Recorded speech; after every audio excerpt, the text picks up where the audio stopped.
Hey, good morning, everybody. It's Friday, June 9th. My name is Alan. I want to welcome you to my Spiritual Growth Through Recovery podcast. The purpose of these videos is to grow my spirituality by following the AA program of recovery, and I best do that by being as honest, as vulnerable, and as accountable as I can be, which is why I make the videos. It forces me to put some work in, all right? I'm no expert in AA or recovery or spirituality. Just trying to live life on life's terms and do it sober. So the recipe we follow here is we read the daily reading out of the AA Daily Reflections book. There's a link in the description if you'd like to follow along. I'll just share my take on the reading and typically some other topic that just seems pertinent. All right, let's get busy here. So it's end of the week, Friday, June 9th, and the topic's going to be living in the now and the idea of slowing down. All right, June 9th.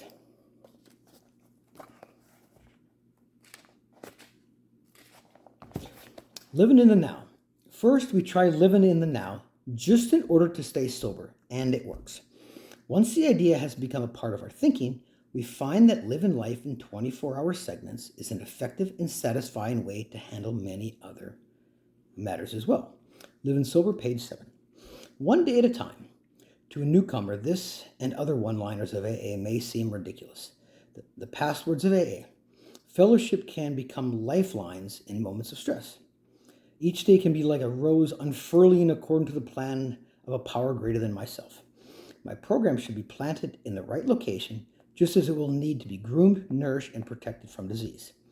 My planting will require patience, and my realizing that some flowers will be more perfect than others. Each stage of the petals unfolding can bring wonder and delight if I do not interfere or let my expectations override my acceptance, and this brings serenity. Living in the now.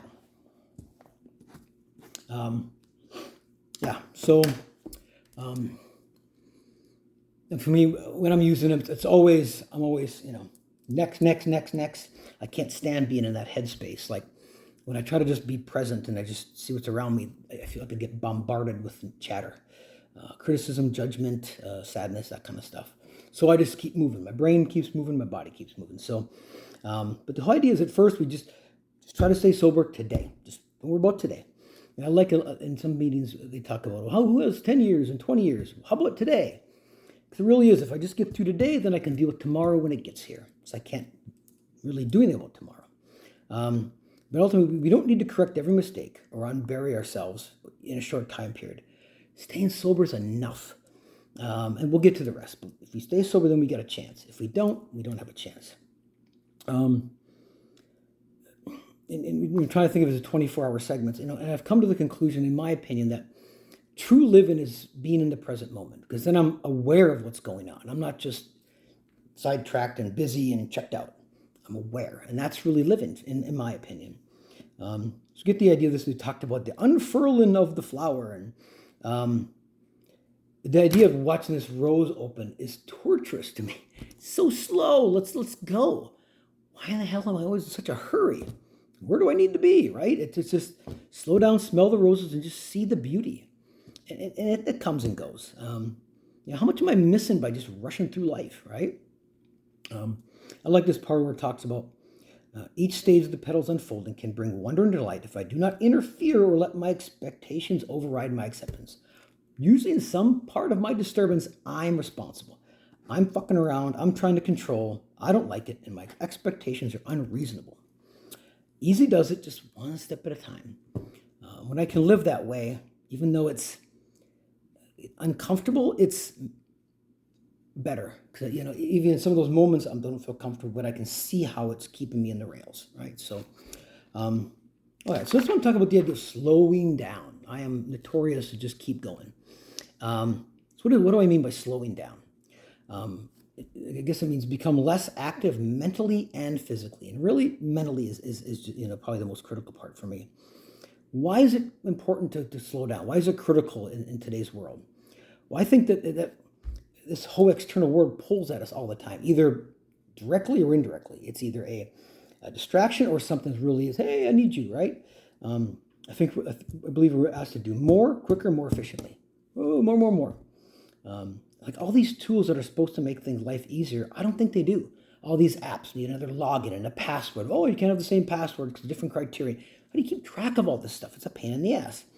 And all technology in general has its advantages, but ultimately, I don't think it's worth a shit. We just pile more on. And ultimately, time is one thing we just can't get back. We can't. Once it's gone, it's gone. How much time wasted on just busyness, right? So, what are some of the benefits for slowing down? For me, when I slow down, my step is like, okay, where am I? How am I feeling? Breathe and just kind of look around and be aware of what am I thinking, what am I feeling? And then, okay, and then kind of the beauty starts to creep in. It's no judgment, I'm just aware. And then I can kind of see, well, what areas of my life need more attention? Where am I unbalanced? By doing that, we can stay healthy mentally and physically. We got to give our brains a rest. I'm notorious for running all day and then playing just like YouTube videos at night just for sound to just keep me out of my head. It's not healthy. Ultimately, we can be more productive. We'll make better decisions, better view of gratitude. So why can't we? Why can't I slow down? For me, it's avoiding the thoughts and feelings that are coming. When I slow down, those uncomfortable feelings are coming, and I don't like them, and I'm unwilling. I think to some degree we're overcompensating. Keeping busy can be a source of pride. It makes us seem competent, capable, or even perfect. A false sense of control, and there's no faith in anyone but ourselves. That's for me, right? So the consequences of not slowing down. Feeling burned out, have an off-balance life. Here, check. Whatever we're running from will manifest itself in some way, and usually not in the best circumstances. And that's true for me. It takes a toll on our mental and physical health. Our relationships suffer. I know mine do because I just got to stay busy. So I'm not present, and they're like, where are you? And that's a big thing for me. Eating and sleeping habits are bad, and like I said, relationships can be bad. So how can we slow down more? I think the number one thing is we need to want to. We need to do it. Take the time and make an effort, right? Pay attention to what gets your attention, right? What's been pulling at me all day? Oh, it's a stupid cell phone or whatever. We need to practice being silent, be present, schedule time if we need to. Put the cell phone away. Okay, this one's hard for me. Drive the speed limit. We need to accept our limitations. Have some fun, do some journaling, and God damn it, say no. I think we can tell a lot about a person about what's important to them based on where they put their time and energy. And I typically don't until I'm burned out. So anyway, I hope you got something out of the reading. Hope you had a good week. I hope you got some good plans for the weekend. I definitely want to encourage you to find something, slow down and just look around your life. Look at all the blessings that you have. I know I feel that way. And enjoy the silence and just the unfurling flower, even if it drives you crazy. So, right? Anyway, I'll be back next week for more videos. So until then, peace out.